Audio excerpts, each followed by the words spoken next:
नमस्कार मित्रांनो, ठरलं तर मग या मालिकेच्या आजच्या भागात आज आपण बघणार आहोत.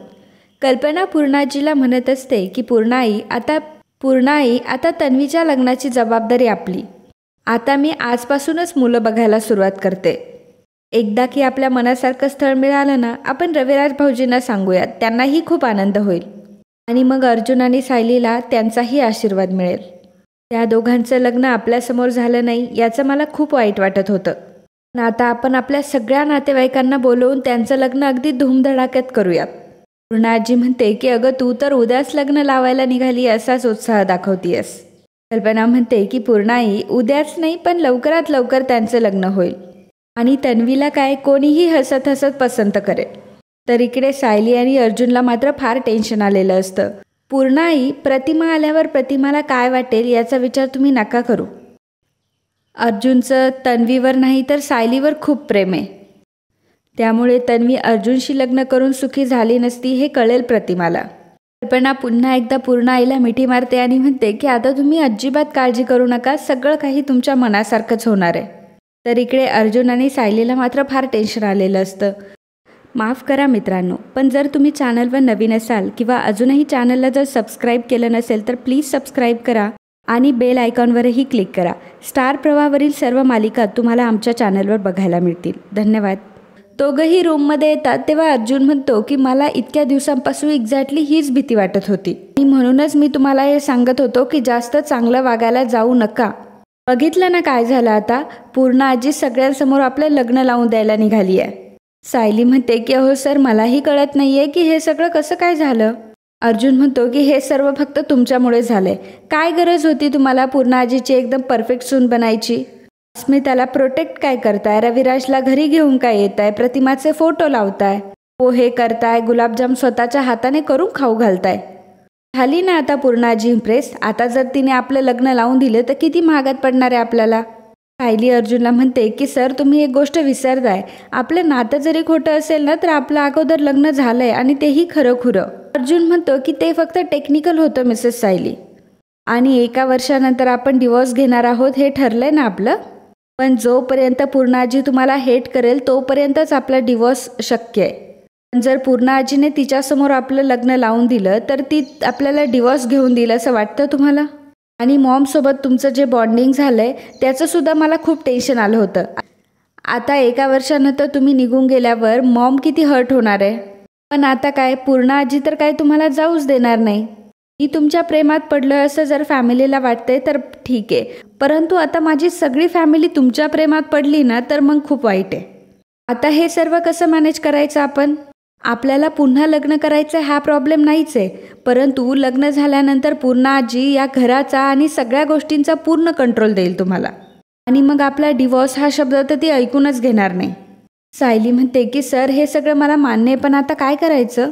अर्जुन म्हणतो की जे करायचं होतं ते तुम्ही आधीच करायला पाहिजे होतं.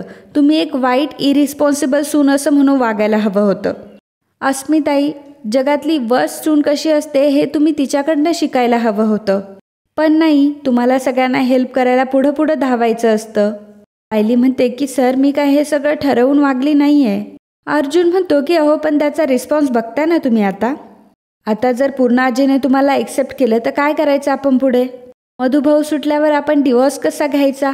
तर आता सायलीला देखील या गोष्टीचं टेन्शन आलेलं असतं. दुसऱ्या दिवशी सकाळी अस्मिता ही प्रियाला फोन करते तेव्हा प्रिया म्हणते की बोल अस्मिता, काय अपडेट आहे. त्यावर अस्मिता म्हणते की अपडेट नेहमी माझ्याबद्दलच असतो आणि नेहमीच वाईट असतो. त्या म्हणते की काय झालंय आता. अस्मिता म्हणते की आता फोनवरच बोलायचं आहे का, मला भेट, मग मी तुला सगळं सांगते.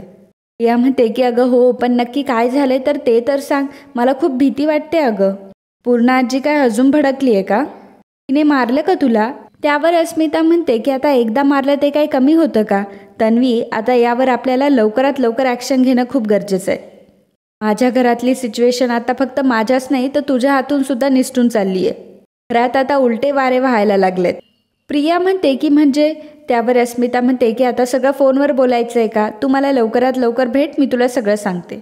तर इकडे सायली मात्र छान रूम आवरत असते, प्रत्येक गोष्ट अगदी व्यवस्थित ठेवत असते आणि अर्जुन मात्र तिच्या मागे सगळा पसारा करून ठेवत असतो आणि तो मुद्दाम करत असतो. सायली अर्जुनने गेलेला सगळा पसारा आवरायला सुरुवात करते. तिलाही मोठा प्रश्न पडलेला असतो की या सगळ्या गोष्टी खाली कशा पडल्या. अर्जुन लगेचच बेडजवळ जातो आणि बेडवरील सर्व उशा इकडे तिकडे करतो. सगळं अगदी अस्तव्यस्त करून टाकतो. सायली ते बघते आणि म्हणते की सर अहो काय चाललंय तुमचं हे. अर्जुन म्हणतो की थांबा, तुम्ही काय आवरू नका आणि आता ह्या रूमकडे बघा, कशी वाटते तुम्हाला ही रूम. तर सायली म्हणते की नीट न बघताच कळतंय की रूममध्ये किती पसारा पडलाय आणि तुम्ही मला पसाराही आवरू देत नाही आहात. अर्जुन म्हणतो की एक्झॅक्टली, मी तुम्हाला हे ट्रेनिंग देतोय की पसारा कसा करायचा. आता दिवसभर तुम्हाला अख्ख्या घरात हेच करायचंय, स्टार्ट. त्यावर सायली म्हणते की काय. अर्जुन म्हणतो की हे जे तुम्ही परफेक्ट सून म्हणता ना ते बंद करायचं. पूर्ण आजीने तुम्हाला ॲक्सेप्ट केलंय हे आपल्यासाठी अफोर्डेबल नाही आहे. सो आजपासून तुम्ही एक वाईट सून बनायचं. त्यावर सायली म्हणते की सर अहो काय बोलताय तुम्ही. अर्जुन म्हणतो की हो, तुम्ही आता असं वागायचं की पूर्ण आजीचं डिसिजन आता चेंज झालं पाहिजे. ती पुन्हा तुम्हाला हेट करायला लागली पाहिजे आणि मग यासाठी तुम्हाला हवा तेवढा आळशीपणा करा तुम्ही. घरात सगळ्यांना त्रास द्यायचा. त्यावर सायली म्हणते की सर हे मला अजिबात जमणार नाही हा. मग अर्जुन म्हणतो की मग तुम्हाला आयुष्यभर माझ्यासोबत संसार करायचा आहे का. प्रिया म्हणते की सर अहो पण तुम्ही मला तुमच्याच घरातल्यांना त्रास द्यायला सांगताय. अर्जुन म्हणतो की मी तुमचं आणि माझं फ्युचर वाचवतो मिसेस सायली.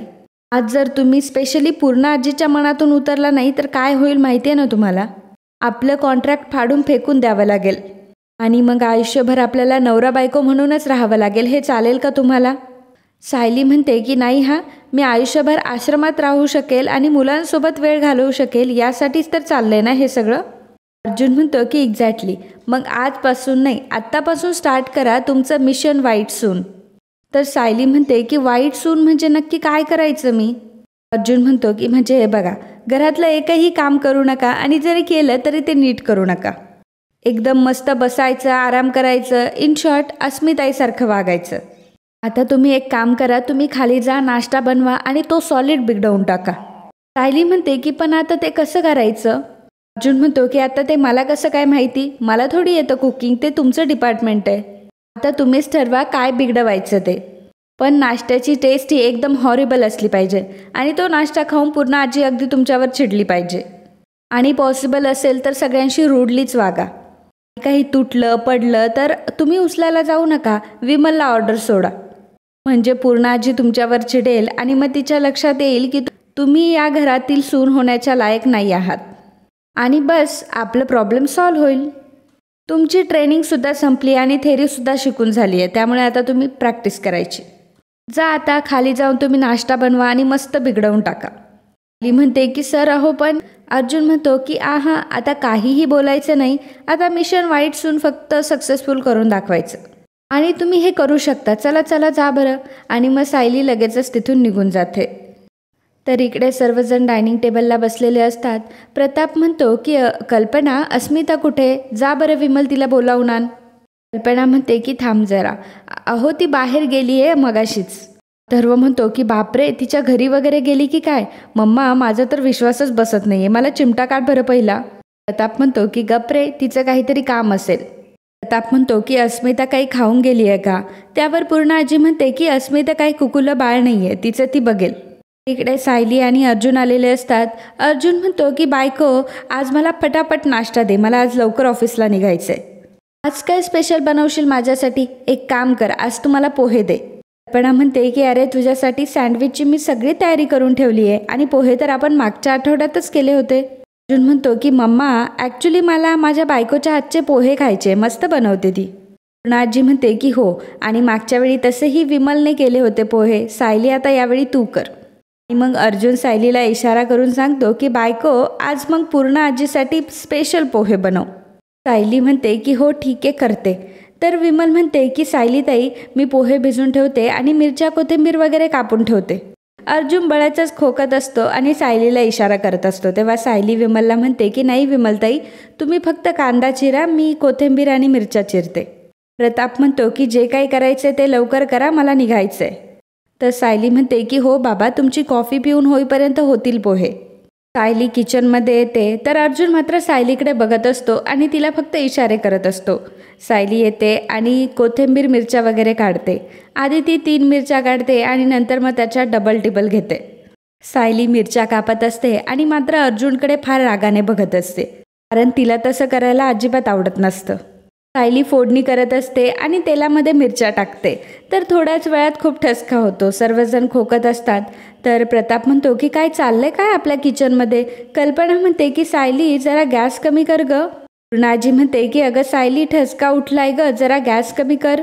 सर्वजण अगदी खोकत असतात आणि नंतर अथर्व म्हणतो की सायली वहिनी पोहे झाले का. त्यावर सायली म्हणते की हो झालेच आहेत. लगेचच सायली पोहे घेऊन येते.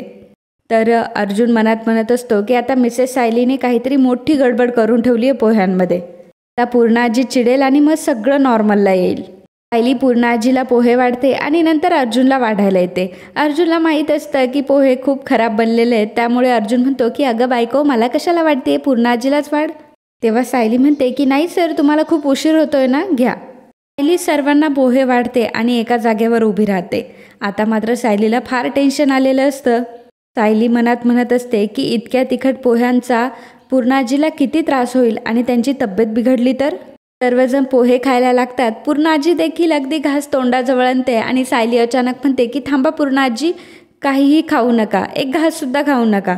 आता सर्वजण सायलीकडे बघायला लागतात. सायली सर्वांना म्हणते की कोणीही पोहे खाऊ नका.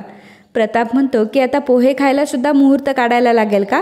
सायली म्हणते की नाही, फोडणी करताना सगळ्यांना ठसका लागला ना, कदाचित मिरच्या जास्त तिखट असू शकतात. बरं इकडे कोणीच खाऊ नका. त्यावर कल्पना म्हणते की अगं मग एवढे सगळे पोहे काय वाया घालवायचे आहेत का.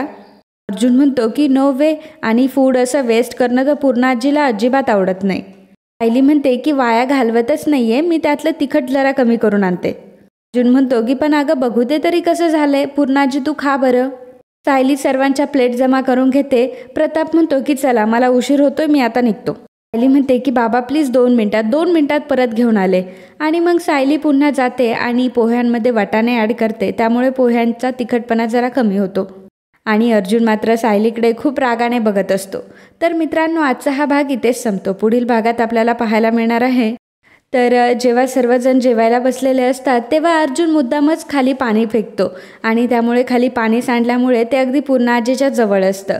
पूर्णाजी जेव्हा उठते तेव्हा अर्जुनचा प्लॅन असतो की पूर्णाजी त्या पाण्यावरून सटकेल आणि त्यामुळे पूर्णाजी सायलीला खूप बोलेल. त्यावेळाने अर्जुन हा सायलीला समजावून सांगत असतो की तुम्ही का विसरता हे सारखं सारखं, की तुम्ही सायली नाही तर मिसेस घोटाळा आहेत. मग तीच गोष्ट आठवा आणि दिवसभरात जेवढे गडबड घोटाळे करता येईल तेवढे करा. तुमचं टॅलेंट कुठे गडबड घोटाळ्याचं ते पहिल्यांदा शोधा तुम्ही. तर मित्रांनो असेच ठरलं तर मग या मालिकेचे डेली अपडेट बघण्यासाठी आत्ताच आपल्या चॅनलला सबस्क्राईब करा. आणि आजचा हा भाग तुम्हाला आवडला असेल तर व्हिडिओला लाईक आणि कमेंट करायला अजिबात विसरू नका. धन्यवाद.